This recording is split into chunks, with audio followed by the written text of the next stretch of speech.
Welcome to our last class in Introduction to Microsoft Excel. This is our last session, Session 6, Creating Charts in Microsoft Excel.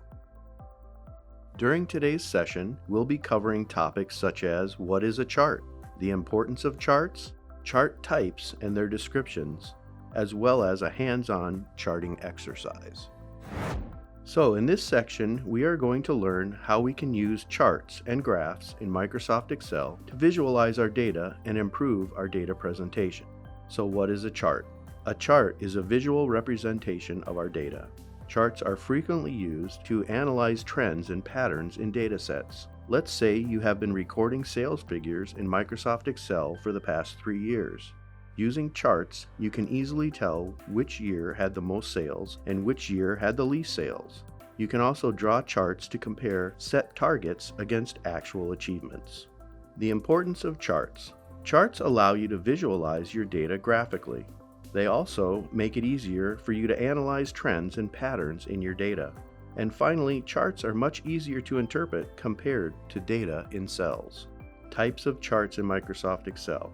Different scenarios require different types of charts. Towards this end, Microsoft Excel provides a number of chart types that you can work with.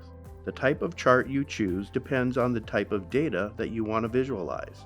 To help simplify things for the end user, Microsoft Excel 2013 and above has an option that will analyze your data and make recommendations to the types of charts that you should use. Building a chart in Microsoft Excel in and of itself is not a terribly difficult thing to do.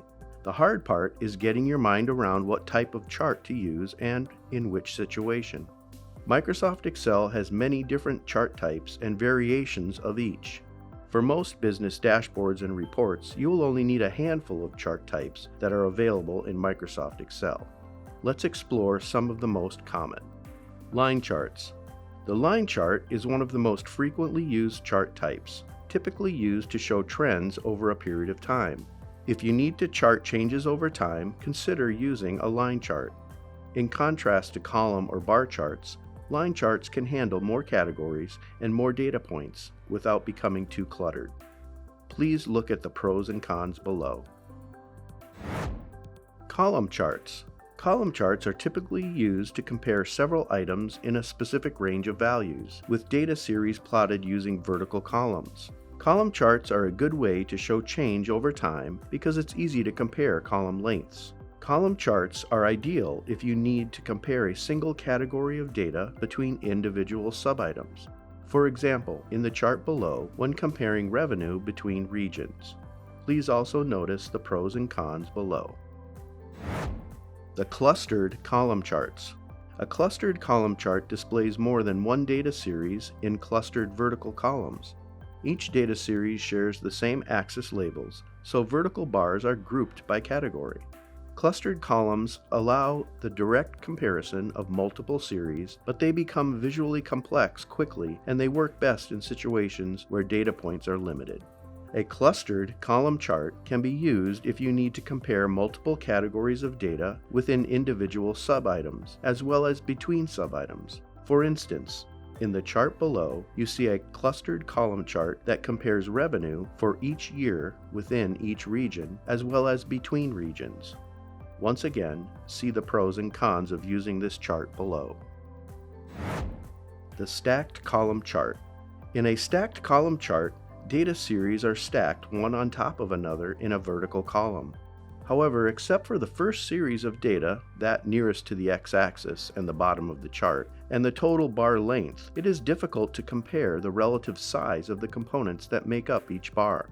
As categories or data series are added, stacked column charts quickly become complicated. A stacked column chart allows you to compare items in a specific range of values, as well as show the relationship of the individual sub-items within the whole. For instance, in the chart below, you can show not only the overall revenue for each year, but also the proportion of the total revenue made up by each region. Once again, see the pros and cons below. Pie charts. Pie charts are meant to express a part-to-whole relationship, where all pieces together represent 100%. Pie charts work best to display data with a small number of categories, somewhere between 3 and 5. Pie charts should be avoided when there are too many categories, or when categories do not total 100%. The human eye has trouble comparing the relative size of slices in a pie chart, so pie charts should also be avoided when the slices are similar, unless of course that similarity is the point. A pie chart represents the distribution or proportion of each data item over a total value represented by the overall pie. So for instance, in the chart below, we see a percent of total revenue per region. Once again, see the pros and cons below. Bar charts. A bar chart is a good choice for categorical data.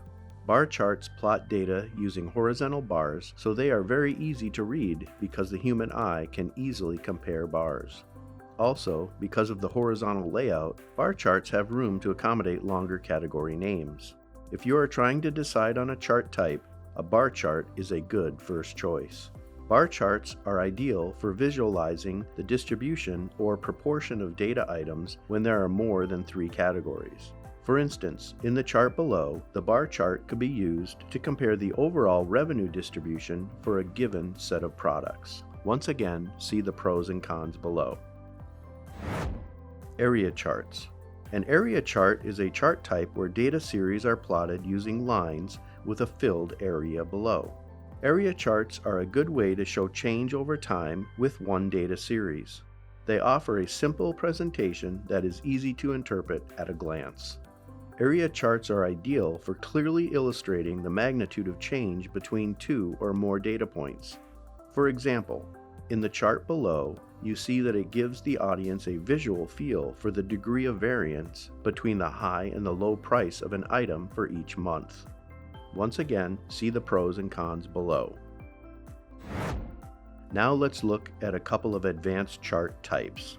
The first is the combination chart. A combination chart is a visualization that combines 2 or more chart types into a single chart. Combination charts are an ideal choice when you want to compare 2 categories of each individual sub-item. They are commonly used to create visualizations that show the difference between targets versus actual results. See the chart below that illustrates the difference between target and actual figures. Once again, as before, see the pros and cons below. Another advanced chart type is the XY scatterplot chart. A scatterplot works by placing one variable on the vertical axis and a different variable on the horizontal axis. Each piece of data is then plotted as a discrete point on the chart. In a scatterplot, both the X and the Y axis display values. An XY chart has no category axis. The X-axis represents arbitrary values that do not depend on another variable. These are referred to as the independent variables. Y values are placed on the vertical axis and represent the dependent variable. Scatterplot charts are excellent for showing correlations between 2 sets of values. For instance, in the chart below, the XY scatterplot can be used to illustrate the correlation between employee performance and competency, demonstrating that employee performance rises as competency improves. The X and the Y axis work together to represent data plots on the chart based on the intersection of X and Y values. Once again, see the pros and the cons below.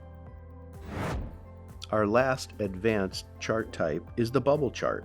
A bubble chart is a variation of an X and Y scatterplot. Just like the X and Y scatterplot, bubble charts show the correlation between 2 sets of data. The difference is the addition of a third dimension that is represented by the size of each bubble in the chart. This third dimension is typically used to show the relative impact of a quantitative data item. For instance, in the chart below, in addition to showing employee performance versus competency, you can have the size of each bubble represent years of service, allowing your audience to quickly get a sense of how years of service may affect the relationship between competency and performance. Once again, see the pros and cons of using this type of chart below. Now, let's try a practice exercise.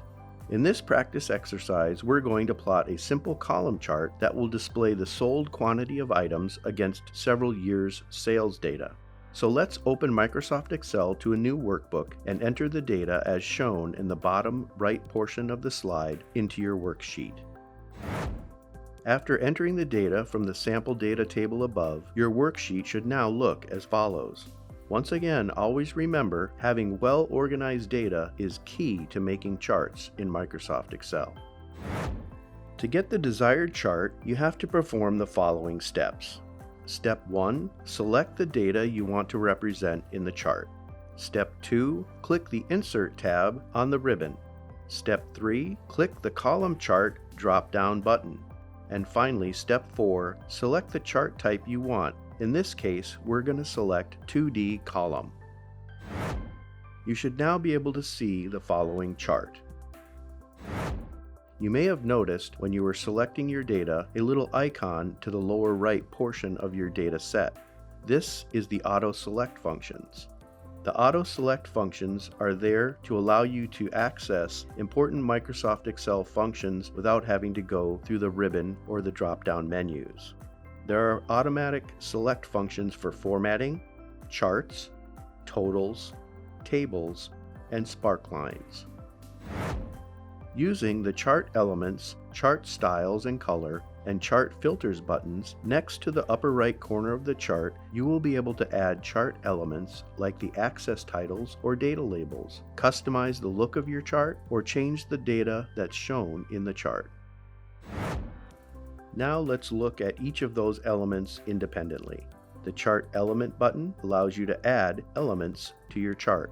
The Chart Styles and Color button allows you to take a look at different styles of your chart and also different color schemes that are available to you.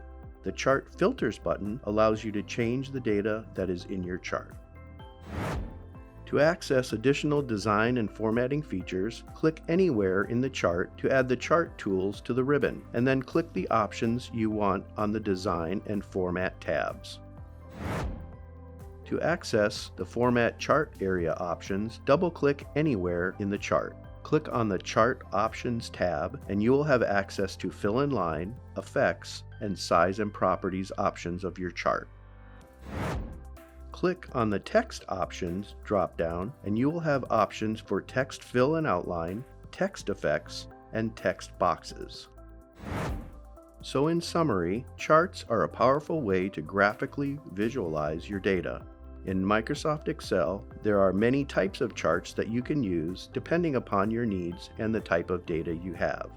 Charts convey information in a visual way that is easy to understand, and they also convey lots of information in an easy-to-read and recognize format. Finally, using charts, you can analyze your data more effectively. So now, for a practice exercise, use your knowledge that you've gained in this session and try applying the different chart styles and other options presented using the above information and your own data.